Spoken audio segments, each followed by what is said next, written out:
Sekarang ini para produsen video game sedang memutar otak gimana caranya untuk bisa mendongkrak penjualan video game mereka. Dan sepertinya ada satu potensi solusi yang baru aja ngetren akhir-akhir ini, tapi kayaknya bakal berhasil tuh.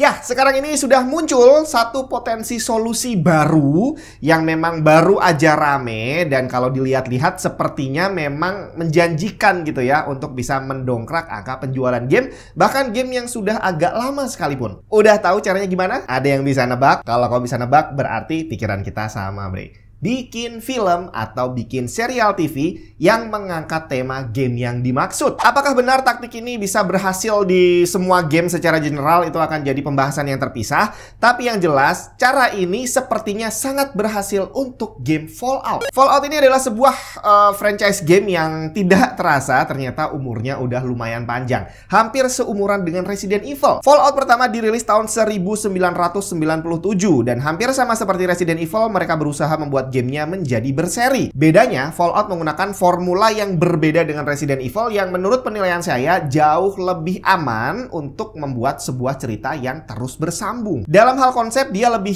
mirip ke arah Assassin's Creed, di mana Assassin's Creed itu bisa membuat game yang serinya nyambung terus, secara universe boleh dibilang saling berkaitan, tapi secara cerita tidak berhubungan secara langsung. Buat yang belum pernah mainin game Fallout atau mungkin memang nggak pernah kepikiran sama sekali, kamu bisa coba tonton serialnya dulu aja, karena dengan nonton serialnya itu kemungkinan besar kamu akan mulai tertarik untuk nyobain main game Fallout. Dari serial pendek itu kita bisa tahu garis besar ceritanya dan bahwa pembuat gamenya akan jadi punya kebebasan yang luar biasa besar untuk membuat cerita bersambung tanpa perlu ada keterkaitan langsung. Menceritakan sebuah alternate universe bumi di tahun 2077 yang mengalami bencana nuklir akibat perang. Tepat sebelum terjadinya ledakan nuklir yang menghancurkan peradaban, sebuah perusahaan membuat teknologi bunker yang disebut Vault. Jadi Vault ini adalah tempat berlindung di bawah tanah, tapi canggih banget, bre. Nah, orang-orang yang beruntung bisa menyelamatkan diri ke dalam Vault saat bencana nuklir terjadi. Mereka bertahan di sana turun-temurun dengan tujuannya satu, suatu hari nanti bisa naik kembali ke permukaan bumi dan membangun kembali peradaban. Dalam serial ini settingnya lompat ke 200 tahun kemudian, tahun 2296 di Vault 33. Disinilah kegilaan dunia Fallout dimulai. Pembuat ceritanya bisa membawa kisahnya ke arah manapun yang mereka mau. Menurut Fallout fandom, total ada 118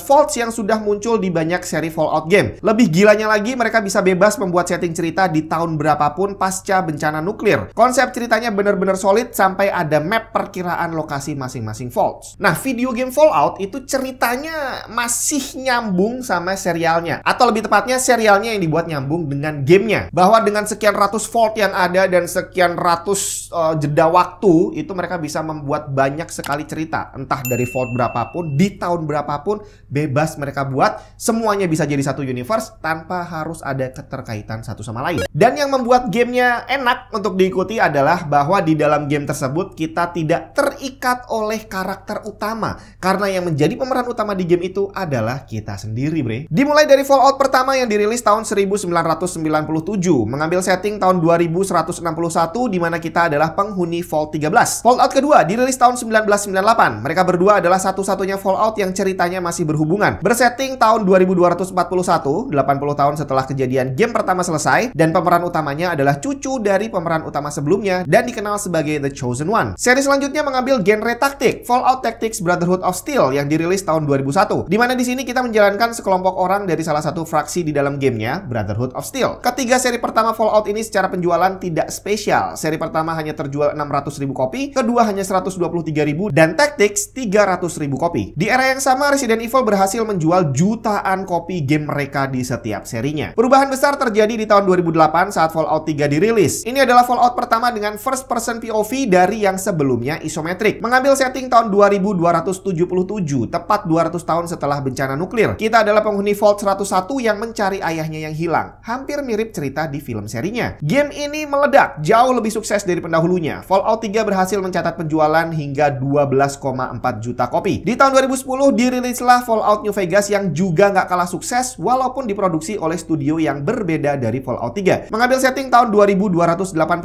tapi kali ini pemeran utamanya adalah seorang kurir di sekitar New Vegas yang berusaha membalas dendam ke orang yang mencoba membunuh dia. New Vegas ini menjadi salah satu game Fallout yang paling dipuji karena narasinya yang luar biasa. Penjualannya cukup fantastis walaupun tidak lebih tinggi dari Fallout 3. Total terjual 11,6 juta kopi. Fallout 4 dirilis tahun 2015. Game Fallout paling sukses yang berhasil mencatat penjualan 25 juta kopi. Mengambil setting tahun 2287 di Commonwealth, sisa-sisa Massachusetts. Menceritakan tentang survivor terakhir dari Vault 111 yang berusaha mencari pembunuh anak dan istrinya. Fallout terakhir adalah Fallout 76 yang dirilis tahun 2018, yang sayangnya flop di awal. Mengambil setting tahun 2102, 25 tahun setelah bencana nuklir. Pemeran utamanya adalah salah satu dari sekian banyak survivor dari Vault 76. Secara konsep masih sama seperti para pendahulunya, tapi ada banyak banget hal baru yang ternyata membuat banyak orang kecewa. Pertama, gamenya harus online. Maksudnya sih bagus, online open world yang isinya para survivor post-apocalyptic world. Tapi sayangnya konsep ini tidak dikemas dengan bagus, seperti tidak adanya NPC manusia di dalam gamenya, sehingga membuat tidak adanya storytelling yang mendalam di sana. Dunianya dianggap kosong, dan apapun yang kita lakukan di sana tidak akan berpengaruh terhadap apapun atau terhadap siapapun. Beda dari sebelumnya di mana tiap misi dan pilihan kita di dalam game akan membawa kita ke progres cerita dan ending yang berbeda. Belum lagi banyaknya bug di saat awal gamenya rilis dan juga microtransaction. Tapi Bethesda sudah merilis banyak patch untuk Fallout 76 dan pelan-pelan sudah berhasil menarik gamer untuk kembali. Nah, sekarang kita kembali ke statement awal bahwa ada cara baru dengan membuat film atau membuat serial yang mengangkat tema sebuah game untuk bisa mendongkrak penjualan dari game yang dimaksud. Yang pasti gak gampang dan biaya yang dibutuhkan juga besar sekali. Belum lagi kalau ternyata filmnya tidak sesuai dengan harapan para penggemarnya,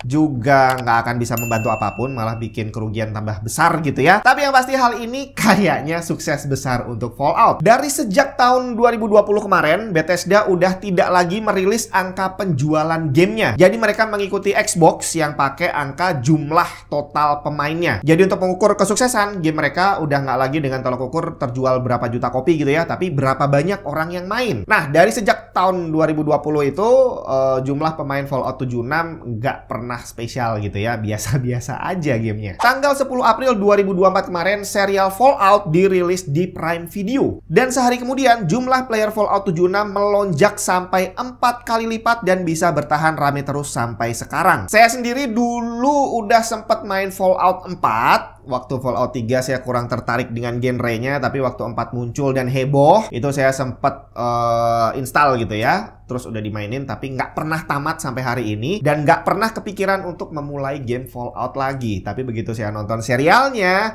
ya tidak bisa dipungkiri, akhirnya penasaran gamenya kayak gimana sih. Soalnya filmnya boleh dibilang keren bre. Dan akhirnya udah tuh Fallout 4-nya dikeluarkan lagi dari tempat penyimpanan dan udah diinstal, tinggal nunggu waktu kapan bisa maininnya. Nah, sekarang udah 6 tahun jalan sejak Fallout 76 dirilis. Kalau kita lihat ke belakang, Fallout 3 ke 4 itu butuh waktu 7 tahun. Nah, sekarang udah jalan 6 tahun. Kira-kira apakah akan ada Fallout 5? Sayangnya sampai hari ini semua informasi tentang Fallout 5 ya boleh dibilang masih sekedar rumor. Walaupun rumornya ini kayaknya mengarah ke lebih ke arah bener lah ya. Soalnya saat kemarin serialnya dirilis, Todd Howard, eksekutif produser serial tersebut dan juga game director untuk Fallout 3 dan 4, dalam sebuah interview bilang kalau serialnya hampir mirip Fallout 5. Nah, tinggal di sini kita mau mengartikan seperti apa. Dibilang mirip Fallout 5 itu apakah bahwa menurut dia cerita filmnya itu lebih pantas untuk dijadikan game Fallout 5, atau memang secara harfiah dia bilang bahwa Fallout 5 sedang dibuat dan ceritanya mirip dengan serial itu. Gak ada yang tahu jawabannya. Yang bisa kita lakukan adalah nungguin kabar selanjutnya, apakah kira-kira akan segera dirilis dan kalau segera itu kapan pengumumannya. Tapi sementara itu kita nikmatin aja, nonton dulu serialnya dan mainin game Fallout yang belum tersentuh. Kita ketemu lagi di video yang lain.